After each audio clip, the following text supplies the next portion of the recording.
Para el año 12, yo ya había aceptado mi destino. Era una mujer de 60 años, sola, pero orgullosa de haber criado a 2 hijos buenos, sin ayuda de nadie. Seguía trabajando, ahora más lento, porque mi cuerpo ya no respondía como antes, pero seguía adelante. En mi mente, Roberto ya era un hermoso recuerdo, un amor que viví intensamente, pero que ya pertenecía al pasado. Entonces, llegó el día que cambió. Todo el 15 de marzo de 2024, estaba regresando del mercado, cuando doña Carmen, mi vecina, me gritó desde su puerta: «Esperanza, te llegó una carta». Mi corazón no se aceleró como antes. Ya no esperaba noticias de Roberto. Pensé que sería alguna cuenta o algún papel del gobierno, pero cuando vi el sobre, mis manos empezaron a temblar. No tenía remitente, solo mi nombre escrito con una letra, que me pareció familiar pero diferente, como si la mano que la escribió estuviera enferma o muy nerviosa. Adentro había una sola hoja de papel, con pocas palabras que hicieron que mi mundo se tambaleara. Estación Central, Ciudad Juárez, 22 de marzo, 3 p.m. Espero donde nos despedimos. Me senté en mi cama y leí la carta una y otra vez. Podía ser de Roberto, después de 13 años. ¿Por qué ahora? ¿Dónde había estado todo este tiempo? Mi mente se llenó de 1000 preguntas y 1000 posibilidades. Tal vez había estado en la cárcel, tal vez había tenido un accidente y perdió la memoria. Tal vez tenía otra familia y ahora se había acordado de nosotros. Esa noche no pude dormir. Llamé a mis hijos para contarles sobre la carta. Luis, se enojó mami. No vayas. Después de tantos años, ¿qué te puede ofrecer? Puede ser una broma cruel o algo peor. María fue más comprensiva, pero igual de preocupada. Mami, si decides ir, yo voy contigo. No puedes enfrentar esto sola. Pero yo sabía que tenía que ir sola. Este era mi momento de verdad, mi oportunidad de cerrar por fin este capítulo de mi vida, ya fuera con un final feliz o con el dolor definitivo de saber la verdad. Durante los siguientes días, me debatí entre la esperanza y el miedo. Si Roberto estaba enfermo, y si venía a pedirme perdón antes de morir, y si simplemente había sido un cobarde todos estos años y ahora quería limpiar su conciencia. La noche antes del día señalado, saqué del closet el vestido azul que Roberto siempre decía que me quedaba hermoso. Estaba viejo, pasado de moda, pero me lo probé, y aunque me quedaba un poco ajustado, decidí que era el vestido perfecto para este reencuentro. También saqué el perfume que había guardado desde hace años, del que quedaba solo un poquito. En el fondo de la botella, esa madrugada, me levanté más temprana que nunca. Me bañé despacio, me peiné con cuidado, me maquillé un poquito para disimular las arrugas que estos años difíciles habían marcado en mi cara. Cuando me vi en el espejo, vi a una mujer de 62 años que había sufrido mucho, pero que seguía siendo fuerte. Seguía siendo la mujer de la que Roberto se había enamorado hace tantos años. El viaje en camión hacia la estación se me hizo eterno. A cada kilómetro que avanzábamos, me acercaba más a una verdad que podía sanarme o destruirme completamente. Miré por la ventana los paisajes conocidos de mi Juárez querido, pensando que tal vez esta era la última vez que los vería. Como una mujer que todavía esperaba a su marido, cuando el camión llegó a la estación, mis piernas temblaron tanto que casi no pude bajarme. La estación se veía igual que hace 13 años, pero yo era completamente diferente. Ya no era la mujer joven que se despidió de su marido con lágrimas de esperanza. Ahora era una mujer madura que había aprendido a vivir sola, que había criado a sus hijos sola, que había sobrevivido a la ausencia más cruel. Caminé despacio hacia el andén número 3, donde Roberto había abordado aquel camión que se lo llevó de mi vida. Mi corazón latía tan fuerte que sentía que se me iba a salir del pecho. La gente pasaba a mi lado corriendo, cargando maletos, despidiéndose, pero yo caminaba como en cámara lenta, como si cada paso me llevara hacia mi destino, y entonces lo vi. Estaba sentado en la misma banca donde nos habíamos despedido hace 13 años, pero era un hombre diferente. Tenía el cabello completamente gris, estaba más delgado, mucho más delgado, y tenía cicatrices en las manos. Cuando levantó la vista y nuestros ojos se encontraron, el tiempo se detuvo completamente. Roberto se levantó despacio, como si también estuviera viendo un fantasma. Cojeaba un poco al caminar hacia mí. Sus ojos, esos ojos café que me enamoraron cuando éramos jóvenes, estaban llenos de lágrimas. Cuando llegó frente a mí, se quedó parado sin saber qué hacer, como si no supiera si tenía derecho a tocarme después de tanto tiempo. Esperanza, me dijo, con una voz que era la suya, pero sonaba quebrada. Anciana, no sabía si ibas a venir, no sabía si todavía me querías ver. Yo no podía hablar. 13 años de preguntas, de dolor, de espera, se agolparon en mi garganta. Lo miré de arriba a abajo, tratando de encontrar al hombre que se había ido, pero viendo al hombre destruido que había regresado. ¿Dónde estabas? Fue lo único que pude susurrar. ¿Dónde estabas todos estos años? Roberto se quebró completamente. Se sentó en la banca y se tapó la cara con las manos, llorando como un niño. Entre sollozos, empezó a contarme la historia más increíble y más dolorosa que había escuchado en mi vida. Tuve un accidente en la construcción, me dijo. En el 2013, 2 años después de irme, me caí de un andamio y me golpeé la cabeza. Estuve en coma 8 años. Esperanza. 8 años sin saber quién era, dónde estaba, si tenía familia. Cuando desperté, no recordaba nada, ni mi nombre, ni de dónde venía, ni que tenía una esposa y 2 hijos esperándome a mi mundo. Se tambaleó. Todo este tiempo, mientras yo pensaba que Roberto me había abandonado, que había formado otra familia, que había sido un cobarde, él había estado en un hospital, luchando entre la vida y la muerte, perdido en la oscuridad de su propia mente. Viví en las calles 3 años, continuó. Como un indigente. No sabía cómo pedir ayuda porque no sabía quién era. Comía de la basura, dormía debajo de los puentes. La gente me veía y pensaba que era un loco, un borracho. Pero yo solo estaba perdido. Las lágrimas corrían por mi cara sin control. Todo el coraje que había sentido durante estos años se desmoronó al entender la verdad. Roberto no me había abandonado. Roberto había estado sufriendo tanto o más que yo. ¿Cómo recordaste? Le pregunté, tomando sus manos llenas de cicatrices. El año pasado una trabajadora social me ayudó a conseguir tratamiento médico. Los doctores dijeron que a veces, con el tiempo, la memoria puede regresar de a poco. Primero recordé mi nombre, luego recordé que tenía una familia en México, y después, como un rayo, recordé tu cara, recordé nuestra casa, recordé a nuestros hijos, recordé que había prometido regresar en 2 años, y que habían pasado 13. Roberto me miró con una desesperación que me partió el alma. Esperanza, ¿puedes perdonarme? Sé que no fue mi culpa, pero sé que ustedes sufrieron por mi ausencia. Sé que probablemente ya rehiciste tu vida, que los niños ya no me necesitan, que tal vez ya no hay lugar para mí. Pero tenía que venir, tenía que decirte la verdad, tenía que pedirte perdón. Yo no sabía qué sentir, era como si todos mis sentimientos de 13 años estuvieran chocando al mismo tiempo: el amor que nunca murió, el dolor de la ausencia, la rabia por los años perdidos, la compasión por su sufrimiento, la alegría de saber que estaba vivo, la tristeza por todo lo que habíamos perdido. Los niños, logré decir. Luis ya se casó, tiene 2 hijos, María es enfermera. Crecieron sin ti, Roberto. Crecieron pensando que su papá los había abandonado. Roberto lloró aún más fuerte. Lo sé, y nunca podré recuperar esos años. Nunca podré estar en sus graduaciones, en las bodas, en los momentos importantes, pero estoy aquí, Esperanza. Estoy vivo, estoy de regreso, y si tú me lo permites, quiero pasar el resto de mi vida compensando estos años perdidos. Nos quedamos sentados en esa banca, llorando juntos, procesando 13 años de dolor y malentendidos en unos minutos. La gente pasaba a nuestro lado, pero nosotros estábamos en nuestra propia burbuja de dolor y reencuentro. ¿Me quieres todavía?, me preguntó Roberto, con una voz tan frágil que parecía que se iba a romper.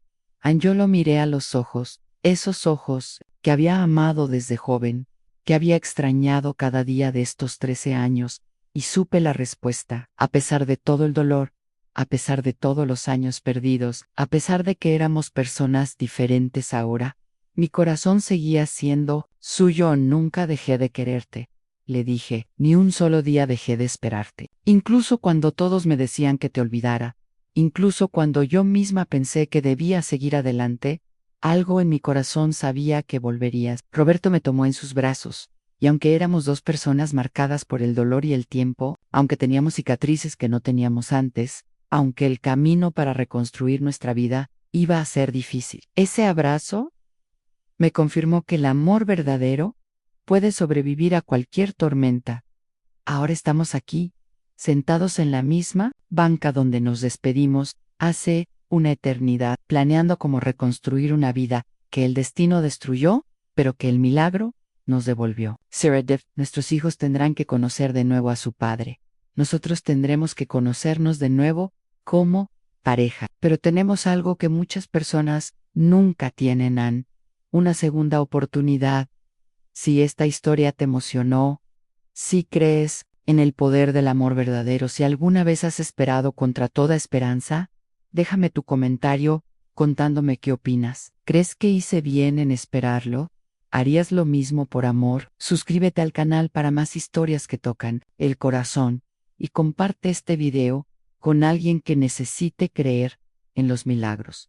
Estoy parada frente a la estación de autobuses de Ciudad Juárez, con mis manos temblorosas aferradas a una maleta que he empacado y desempacado 5 veces en los últimos 3 días. Mi corazón late tan fuerte que siento que toda la gente puede escucharlo. Han pasado 13 años desde que vi por última vez a mi esposo Roberto en este mismo lugar, cuando me prometió que en 2 años estaríamos juntos de nuevo. 2 años se convirtieron en 5, 5 en 10, y ahora no sé si sigue vivo o si estoy aquí persiguiendo el fantasma de un amor que tal vez ya no existe. A la carta llegó hace una semana, sin remitente, con letra temblorosa que podría ser la suya. Solo decía una fecha, O y menos, y las palabras: Estación Central, Ciudad Juárez, 3 p.m. Te espero donde nos despedimos. Mi mundo se tambaleó cuando la leí. Después de años de silencio, después de aceptar que tal vez nunca sabría qué pasó con él,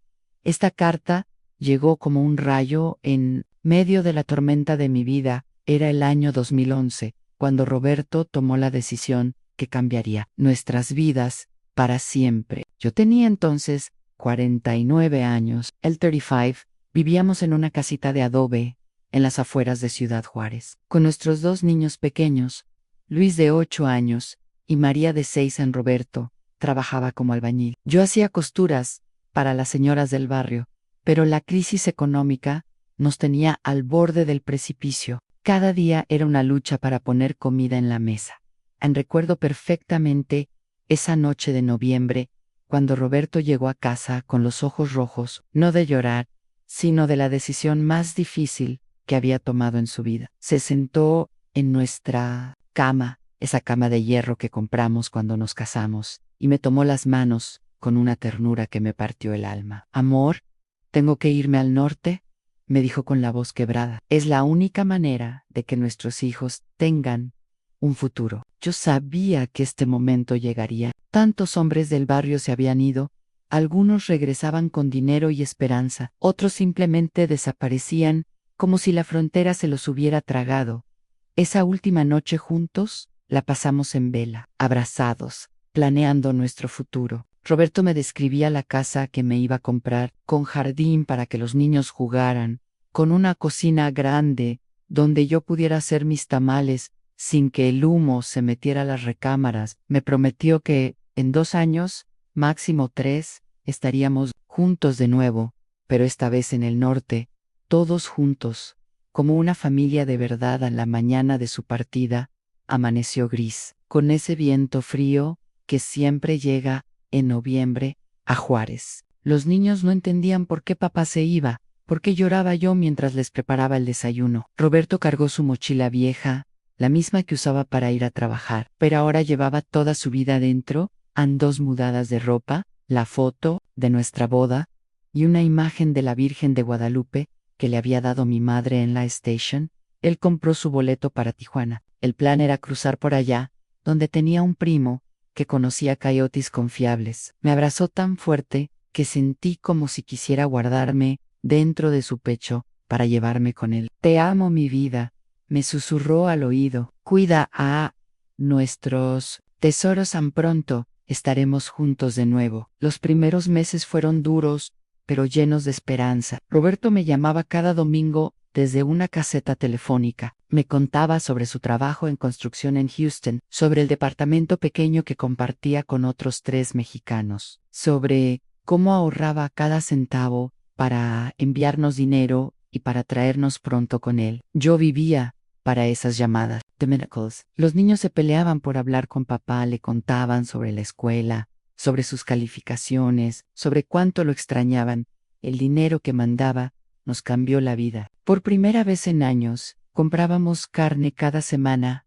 Los niños tenían zapatos nuevos para ir a la escuela. Yo pude comprar una máquina de coser mejor para hacer más trabajo. En el barrio, algunas comadres me envidiaban, otras me compadecían, pero yo caminaba con la frente en alto porque sabía que mi Roberto estaba cumpliendo su promesa. Si te está emocionando esta historia, déjame en los comentarios la palabra esperanza y suscríbete al canal para no perderte historias que tocan el corazón como esta.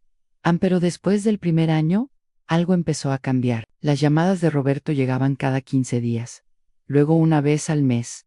Su voz sonaba diferente, más cansada, más lejana. Me decía que el trabajo estaba muy pesado, que tenía que trabajar los domingos también para ahorrar más rápido. Yo le creía porque quería creerle, porque necesitaba creerle. Para el tercer año, las llamadas eran tan esporádicas que yo ya no sabía qué día esperar su voz. Cuando finalmente sonaba el teléfono y era él, yo lloraba de alivio y de coraje. Al mismo tiempo, ¿por qué no habías llamado? La brigantaba. Amor, es que el trabajo siempre era el trabajo, siempre era que no tenía tiempo, que estaba ahorrando, que pronto, muy pronto estaríamos juntos. Los niños empezaron a hacer preguntas que yo no sabía cómo responder. Mami, ¿cuándo va a regresar papá? ¿Por qué ya no nos llama como antes? Luis, que ya tenía 11 años, era el más observador. Una noche me encontró llorando en la cocina y me dijo: mami, papá, ¿ya no nos quiere? Esas palabras me destrozaron el corazón, porque yo me hacía la misma pregunta. En el barrio, los chismes comenzaron. ¡Ay, mira la pobre de Esperanza! Su marido ya se consiguió otra allá en el norte. Estos hombres cuando se van, se olvidan de la familia que dejaron acá. Debería buscarse otro hombre. Los niños necesitan una figura paterna. Cada comentario era como una puñalada, pero yo alzaba la barbilla y defendía a mi Roberto. Él va a regresar, les decía. Él cumple sus promesas para mantener a mis hijos y mantener viva la esperanza. Trabajaba desde antes de que saliera el sol hasta después de que se metiera. Hacía costuras, vendía tamales en la esquina de la escuela, limpiaba casas los fines de semana. Mis manos se llenaron de callos, mi espalda dolía constantemente, pero cada peso que ganaba era una prueba de que podía salir adelante sola, si era necesario. A las Navidades se volvieron una tortura. Mientras otras familias celebraban juntas, nosotros poníamos un lugar vacío en la mesa para papá. Los niños dejaban de hacer listas de regalos, porque sabían que yo apenas tenía para lo básico. En Acabuena, yo me encerraba en el baño a llorar para que no me vieran, y les decía a mis hijos que papá estaba trabajando muy duro para darnos una mejor vida. El cuarto año llegó con una sola llamada en todo el año en el Dallas, Madrid. Roberto sonaba raro, la conexión era mala, y me dijo cosas extrañas como te amo, nunca lo olvides, y cuida mucho a los niños. Cuando le pregunté qué pasaba, la línea se cortó. Esperé toda la noche que volviera a llamar. Poro, no, lo, Haizo. Después de esa llamada, comenzó el silencio más cruel que he vivido en mi vida. Pasaban los meses, y yo seguía esperando que sonara el teléfono. Cada vez que timbraba, mi corazón saltaba pensando que era él, pero siempre era alguien más. Los años 5, 6 y 7 fueron una agonía lenta, donde yo me debatía entre la esperanza y la resignación. Para el octavo año, mis hijos ya eran adolescentes y me decían que dejara de esperar, mami y papá ya no va a regresar. Si estuviera vivo, ya habría dado señales de vida. Luis, que ya tenía 16 años y trabajaba después de la escuela para ayudarme, me tomaba de las manos y me decía: Anne, eres una mujer fuerte, puedes rehacer tu vida.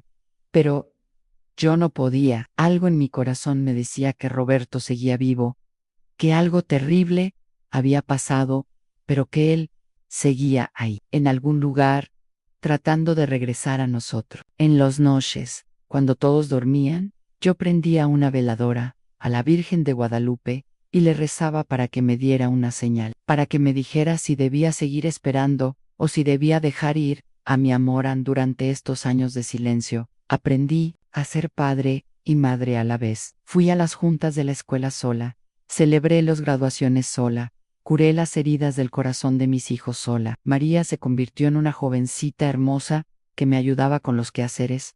Luis se hizo hombre antes de tiempo, trabajando para ayudar con los gastos familiares. Hubo momentos en que pensé en buscar a alguien más. Don Aurelio, el viudo de la esquina, siempre me trataba con respeto y me ofrecía su ayuda. Esperanza, me decía, mereces ser feliz. Tus hijos necesitan una figura paterna. Pero cada vez que consideraba esa posibilidad, veía la foto de mi boda con Roberto en la mesita de noche y sabía que no podía. Mi corazón le pertenecía a él, vivo o muerto. Esta historia se va a poner aún más intensa. Si quieres saber qué pasó realmente con Roberto durante todos estos años, suscríbete al canal porque lo mejor viene a continuación. En los años 9, 10 y 11 pasaron como una bruma gris. Yo había desarrollado una rutina que me mantenía cuerda: levantarme a las 5 de la mañana, preparar el desayuno, trabajar todo el día, llegar a casa a hacer la cena, ayudar a los niños con las tareas y por las noches sentarme en el portal a mirar las estrellas preguntándome si Roberto estaría mirando las mismas estrellas desde donde estuviera. A mis hijos crecieron y formaron sus propias vidas. Luis se casó con una muchacha buena del barrio y me dio 2 nietos hermosos. María se fue a estudiar enfermería a la capital. Yo me quedé sola en la casita de adobe, que ahora se sentía demasiado grande y demasiado llena de recuerdos al mismo tiempo. Porque a veces, cuando todo parece perdido, cuando el mundo te dice que rindas, cuando la lógica te dice que sigas adelante, el corazón sabe algo que la mente no entiende. Y a veces, solo a veces, esperar vale la pena.